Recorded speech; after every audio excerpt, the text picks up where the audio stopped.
Welcome back to Ladies of Another View. I'm Beck, and I'd like to welcome back Donna Jackson, who is with Project 21, which is a conservative Black leadership network.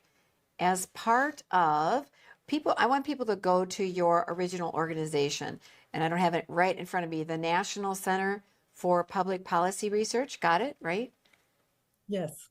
Go to nationalcenter.org. Just an amazing organization because Donna belongs. You're so sensible. You make sense, and you're full of sensible sound bites when you say, how can you save the planet if you don't save the people first? Absolutely. It makes no sense. And, these activists that they put out flawed scenarios and say, and they always push it down the line. 50 years, we're going to do this. 30 years, we're going to do that. And the reason why they do it is because that nobody can check them on it. Right. But all of a sudden, they want us to follow these policies, and they use nice words like zero, net carb zero, all of the recommendations that they want us to fall into cannot be reached with humans still on the planet. It's just not possible. Right. And so really what they want to do is they think that they want to save the resources for only the few people. They want to take away property rights from people, land ownership from individuals. They want to push people back into an area where we have an undeveloped country. They don't like industry. They don't want industrial jobs, something that was really viable in creating a vibrant Black middle class. They really don't want anyone to have any luxury items because they don't really like people. So they have a dual agenda. Abortion, so let's abort as many people as we can. And then with the ones that we can't, let's push them into overcrowded urban communities where there's diseases, where there's crime. And then so with the ones that we don't abort, we can get rid of them in those situations, in dangerous situations. They have a war on suburbs. They don't like it that people can own their own land because they have power and control over their own lives. And that's the whole gist of it. They want people who are controllable, and they think there's too many people. And so under the pretense of saving the planet, they come up with all of these initiatives. Do you know that in California, they have something called vehicle miles travel, and it penalizes you if you have to drive a certain amount of distance from your job, which is everyone mostly because of the way the county and the community is set up. Wow. Well, what they proposed is this. They created these districts where you have all of these urban communities and they build around public transportation. If you looked at that map and the map that was from redlining, it was the same, exact same. Wow.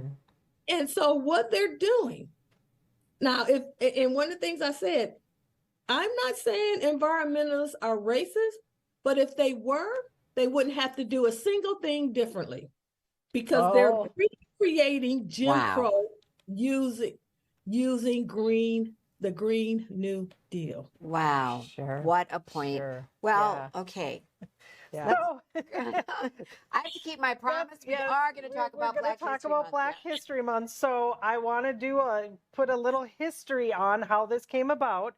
So the precursor to Black History Month was created in 1926 in the U.S.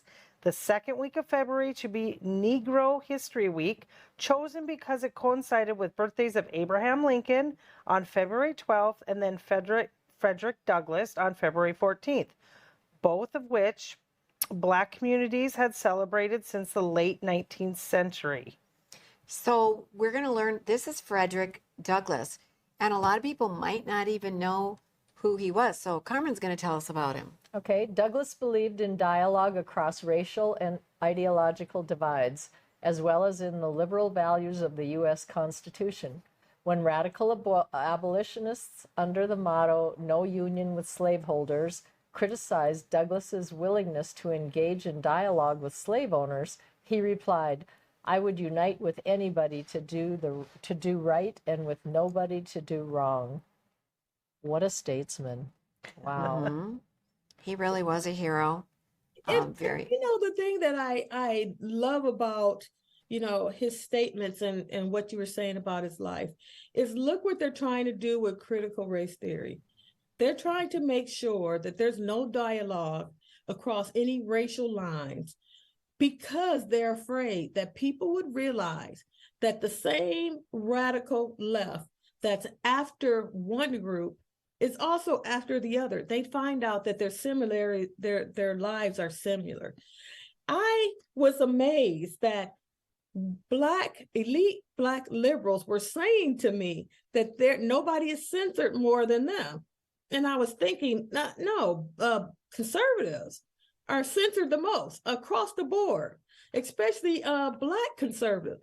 And then I realized that they were telling the truth, that actually we're all being treated the same by the same villain. The only difference is that what you have is conservatives who are fearless and who are free to say what they want, and then Black liberals who are afraid to say what they want because they'll be re-educated, they'll be reminded that they're Black, they'll be re-educated, and then they'll have to go on their apology tour.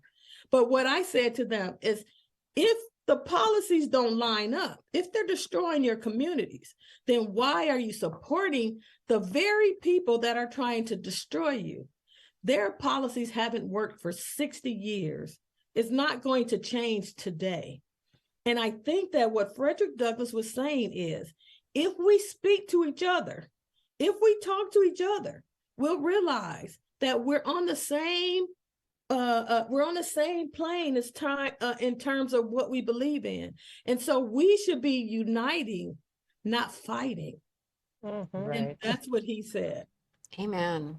In total That's contradiction to what's being taught in our schools. And it's very sad, and any child that is not white, that it gets woven into somehow they're a victim of something. And it's just wrong. It's just wrong because it's not that way. And I think a lot of I even heard a comedian talking about it. He said, everybody in this room, we're all laughing together, we're all having a good time, which proves that what you're hearing on the mainstream media is a bunch of bunk. We do get along. I mean, there was every kind of nationality in that room. I was in there. And I thought, I'm glad somebody's willing to voice that. There isn't the divide that they want us to think there is if we'll just talk to each other. We're all people. We're all God's kids. Exactly. And we shouldn't look at each other with suspicion. And I think that that's the thing that I hate most about critical race theory, is because all of a sudden, people that weren't looking at each other with sort of suspicion or distrust, all of a sudden are thinking twice. And that's the biggest crime that's happened with this critical race theory. We're all the same. They're going after conservative families, just like they're going after liberal families. They're going after everybody because they want everybody to be equally poor. That's what equity is about, making sure everybody is equally poor. And it's about time we come to realize that we need to stand for American principles, because this is the greatest country on earth. Amen to that. Amen. And everybody needs to say what they want them to say. So we get silenced, we get canceled, and you get canceled whether you're on the right or if you're on the left and you have a different idea. Look out. We've had a lot of those people on, former Marxists, former NYU professors, who all of a sudden when they stepped out of line, they saw what happened. So thank you so much for being a voice of reason, Donna. I know we're going to have you on again because you are so active and involved and making a difference in the world. Thank you. Thank you for having me.